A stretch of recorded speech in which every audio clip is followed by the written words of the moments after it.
because it really is all about balance. It really is. Besides this room being a perfect example of estrogen dominance, a lot of reason towards some of the hormonal complaints that I see ending up in my practice is because of estrogen dominance. This is basically, you know, what we see is higher levels of estrogen, and then you've got corresponding lower levels of progesterone. Now, there are tons of hormones involved in this cascade. There's thyroid, there's cortisol, there is insulin, there's a lot of things. There's testosterone, DHEA, there's a lot of things that we need to consider, but the two hormones that basically play really nice together and they set the stage of your cycle are estrogen and progesterone.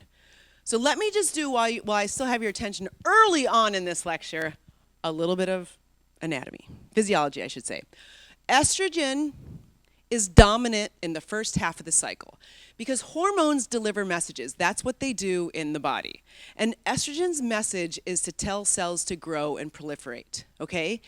And that's great because it's great. It's such a strong family of hormones that it initiates puberty in a young girl, breast buds, etc., which is, by the way, happening 2 years younger than it was 20 years ago.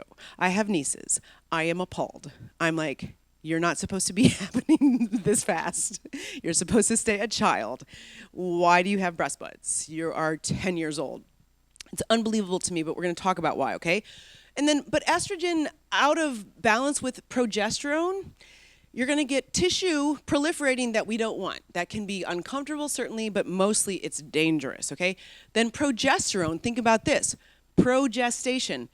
Well, actually, let me back up. So estrogen, it tells that uterine lining to get all plumped up, right? Ready for implantation, ready for the egg to come down. You get a chance, if you want it, and if you're lucky enough, fertilize that egg, and then you can become pregnant. If not, if that egg is not fertilized, progestation, progesterone takes over, is dominant in the second half. All right, so let's just keep estrogen in the first half dominant, progesterone in the second half. That's that 8 to 10 days prior to your period. It's dominant then, okay? And they play very, very nicely together. But definitely it is a multifactorial situation. And the key home point here, the take-home key point, is that we have to understand what factors out of this multifactorial situation are under our control and take better control over them, because some of them aren't. Some of them we just have to mitigate, all right?